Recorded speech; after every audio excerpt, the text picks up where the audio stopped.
வணக்கம்,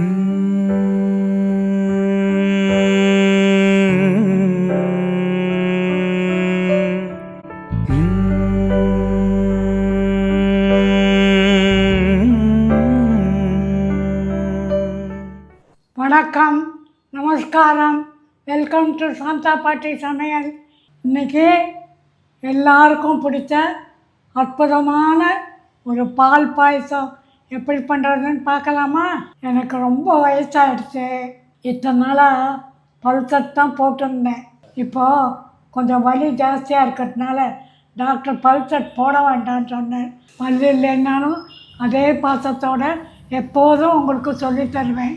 என்னோடய சப்ஸ்கிரைபர்ஸ் என்னை லவ் பண்ணுவாங்கன்னு நான் நினைக்கிறேன். பால் பாயசங்கிறது எல்லாருக்கும் ரொம்ப பிடிச்ச ஒரு டிஷ்ஷு. கம்ப்ளீட்ஸ் த மீல். ஒரு விசேஷம், கல்யாணம், என்ன இதுவாக இருந்தாலும் இந்த பால் பாயசத்தை வச்சுட்டா அதுதான் அது மகுடம் வச்ச மாதிரி அந்த விருந்துக்கு. ஸோ அது ரொம்ப சிம்பிள், நம்ம ரொம்ப ஈஸியாக நம்ம வீட்லேயும் பண்ணிடலாம். சவனுக்கு ரொம்ப பிடிக்கும் பால் பாயசம். இப்போ பண்ணிடலாமா? இதுக்கு தேவையான பொருட்கள் என்ன வேணும்னு பார்க்கலாம். 1 லிட்டர் திக்கு பால், 1 கப் பச்சரிசி. இது பாஸ்மதி ரைஸ், கொஞ்சம் நல்ல வாசனையாக இருக்கும், அதனால் அதை எடுத்துகிட்டு இருக்கேன். நீங்கள் எந்த அரிசி பச்சரிசி வேணாலும் எடுத்துக்கலாம். ஒரு பெரிய கப் சர்க்கரை 200 கிராம் இருக்கும். 1 டேபிள் ஸ்பூன் நெய், கொஞ்சம் குங்குமப்பூ, ஒரு சின்ன கப்பு கண்டன்ஸ் மில்க்கு. உங்களுக்கு தேவையான போட்டுக்கோங்க.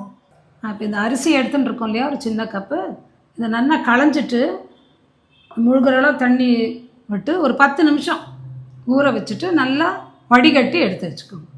இப்போது வடிகட்டின அரிசி இருக்க பாருங்க, இதை வானலியில் கொஞ்சம் நெய் விட்டு ஒரு பிரட்டு வைங்க.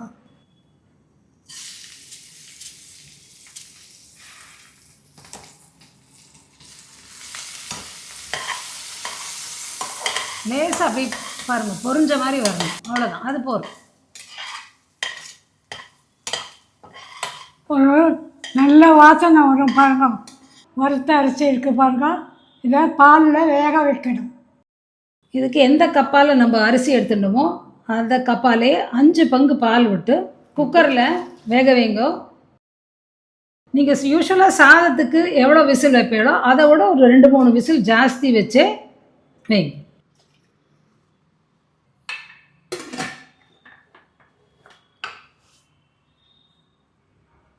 அரிசியும் பாலும் நல்லா வெந்து போச்சு இல்லையா?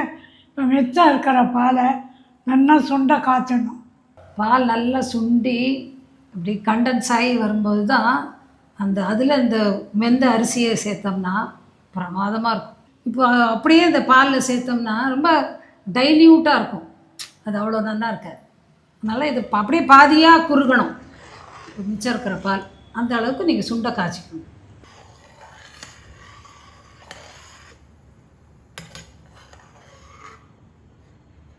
இப்போ இந்த குங்குமப்பூவை கொஞ்சம் பாலில் வரும்,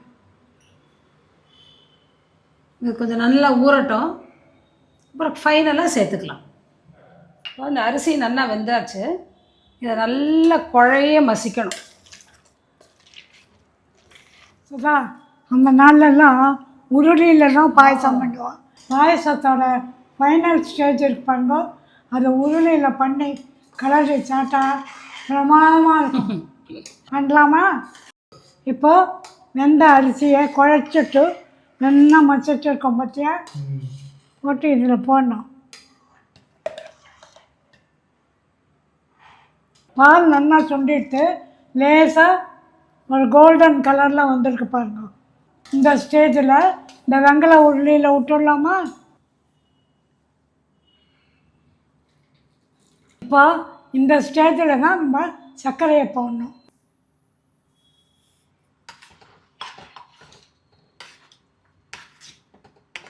இப்போ இந்த ஸ்டேஜில் கொஞ்சம் கண்டன்ஸ் மில்க் சேர்க்குறேன். இது ஆப்ஷனல் தான், உங்களுக்கு வேணும்னா சேர்த்துக்கோங்க, இல்லைன்னா இல்லை.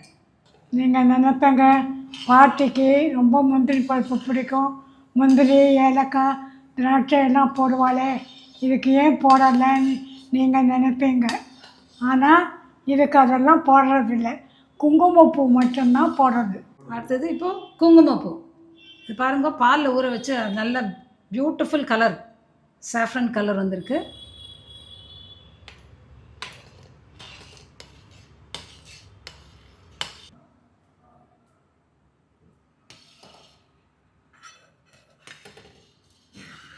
பால் பாயசம் எப்படி ஈஸியாக பண்ணியிருக்கோம். கம கமான்னு கொதிக்கிறது வாசனை. நீங்களும் பண்ணி பார்த்து சந்தோஷப்படுங்க. இவ்வளோ ஸ்வீட்டான பால் பாயசத்துக்கு ஒரு ஸ்வீட்டான பாட்டு பாடு செவன்.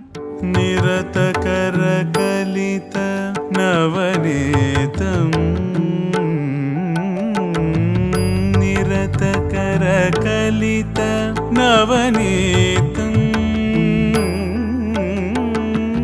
நிரத கர கலித நவநீதம் ब्रह्मादि सुरनिकर भावना शोभितपदम्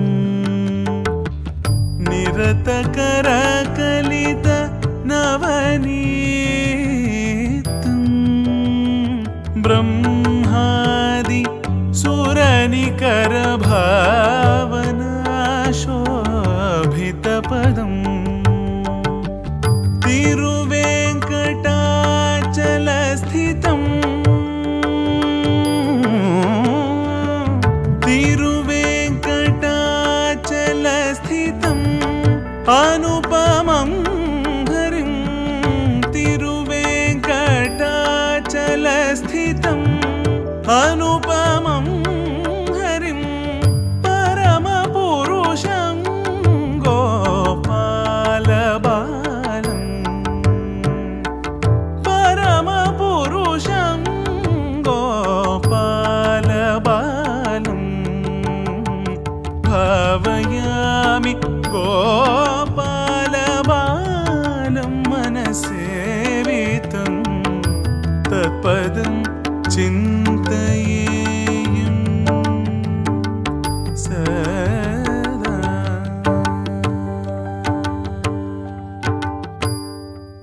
இது மாதிரி நிறையா ரெசிபிஸ் போடுறோம்.